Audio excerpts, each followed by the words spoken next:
중국 문명의 성장. 소빙기, 유목민족이 중국을 침입할 수밖에 없었던 사연. 중국 문명이 탄생한 이래 중국 농경민족과 북방 유목민족의 대립은 끊임이 없었다. 북방 유목민족은 아시아 대륙의 북위 40도에서 50도 사이에 있는 건조한 스텝 지역을 따라 천막 생활을 하며 목초지에 이동 생활을 하던 부류였다. 이들의 재산이라고는 수백 수천 마리의 양떼와 양떼를 관리하기 위해 타고 다니던 말 10필 정도가 전부였다. 그런데 기후가 추워지면 풀이 자라지 않고 양떼가 거의 전멸하게 되는 사태가 나타나는데, 이런 현상은 대체로 소빙기 시대에 나타난다. 기원전 2세기, 4세기, 13세기에 북반구에는 이런 소빙기가 도래한다. 그리고 이때마다 북방 유목민족들은 약탈자로 변해서 중원으로 쳐들어오게 된다. 기원전 2세기경 흉노족은 중국을 공격하여 수많은 노획품을 챙기고 매년 상당량의 곡물을 받을 것을 다짐받고 중원에서 물러난다. 하지만 유목민족들은 점점 진화해 나갔다. 과거에는 경제적 목적만 이룩하면 곧 돌아갔지만 생각해보니 이는 좀 바보 같은 짓이 아닌가. 아, 놔. 그때 그냥 거기 눌러앉을걸. 이런 생각을 하던 찰나에 기원 후 4세기경 동아시아 일대에 또 갑작스런 한파가 닥친다. 소빙하기가 시작된 것이다. 당시 한파의 영향으로 중국은 가뭄과 냉해로 커다란 피해를 입고 양자강이 얼어붙는 초유의 사태가 발생했다. 강남이 양자강 남쪽이다. 양자강이 중국에서 얼마나 남쪽에 있는지 알 수 있다. 근데 얼었다. 이런 시기에 중국은 내부적으로 혼란에 휩싸여 있었고, 동시에 유목민족들은 말을 타고 칼을 휘두르며 이판사판 중원으로 쳐들어왔다. 휘릭휘릭 끼요. 이것이 바로 5호 16국 시대의 시작이었다. 여기서 5호라는 것은 5개의 오랑캐 부족을 뜻하는데 흉노, 갈, 선비, 저, 강족을 지칭한다. 사실 흉노와 갈족은 모두 투르크 계통의 유목민들이고, 선비족은 몽골계 유목민, 저족과 강족은 티벳계 유목민이다. 참고로 이때 투르크족들은 몽골리언, 즉 황인종이었다. 투르크족들의 외모가 서구적으로 변하게 되는 것은 8세기 중엽 이후 페르시아 계통의 소구드인들과 혼혈을 시작하면서부터이다. 어쨌든 이들 유목민족들은 중원 대륙으로 내려와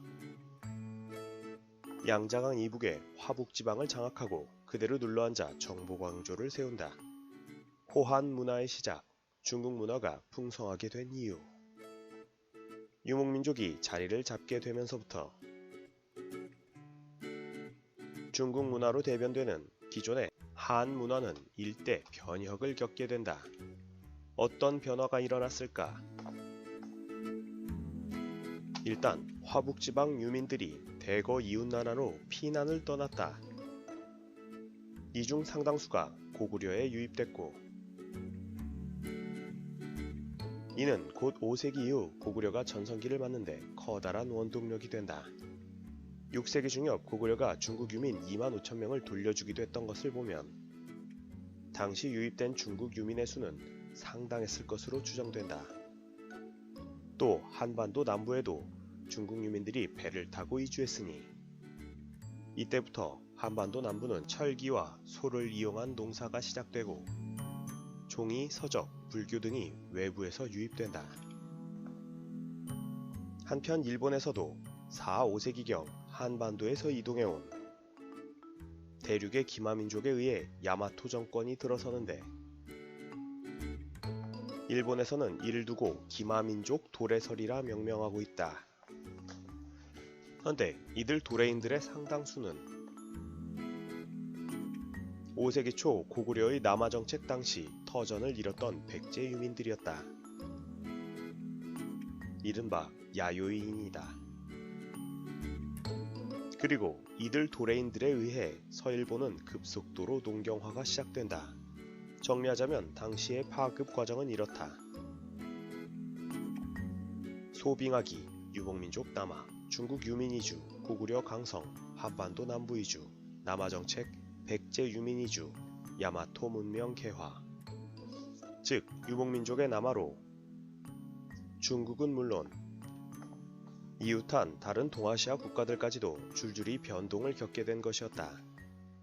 한편 당시 유목문화가 중국인들의 의식주에 침투하여 커다란 변화를 낳게 되었는데, 의복의 경우 기마 복장이 들어와 통소매에 길이가 무릎까지 오는 긴 상의, 바지, 허리띠 등이 유행하게 되고,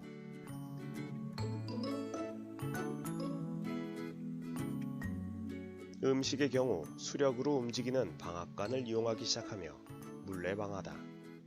밀가루의 이용이 늘어나 만두와 국수가 보급된다. 물레방아는 놀랍게도 유목민족들에 의해 전파되었다. 만두와 국수도 마찬가지다. 또 치즈나 요구르트도 유행했는데, 나중에는 콩으로 치즈를 흉내낸 두부도 만들었다. 주거의 경우에는 의자가 들어와 호상이라고도 한다. 그때까지 깔개를 깔고 앉았던 중국인들의 생활 방식이 서서히 변하기 시작했다. 호상이라 불리는 당시의 접이식 의자다. 오늘날 중국인들은 이런 입식 문화를 하고 있지만, 원래는 그들도 한국인이나 일본인들처럼 좌식 문화였던 것이다. 그런가 하면 등자가 도입된 것도 이때 유목민족들에 의해서였다. 등자는 말 안장에 달린 발 받침대를 말하는데, 등자를 이용해서 말을 타면 말 위에서 균형을 잡기 편하고 말 위에서 두 손이 자유로워질 수 있다. 고로 전통시대에 등자를 쓴다는 것은 기병의 전투력을 혁신적으로 끌어올릴 수 있음을 의미하고, 이는 곧 군사력의 획기적인 성장을 의미한다.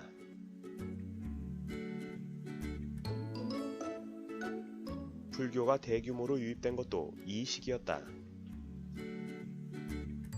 당시 유목민족들은 불교를 진흥시켜 사상을 통합하고 사회를 응집시키려 했기 때문이다. 그리고 이처럼 대규모로 유목문화가 유입되면서 중국 문명은 한층 다양해졌고 한 문화는 호한 문화로 거듭나게 된다.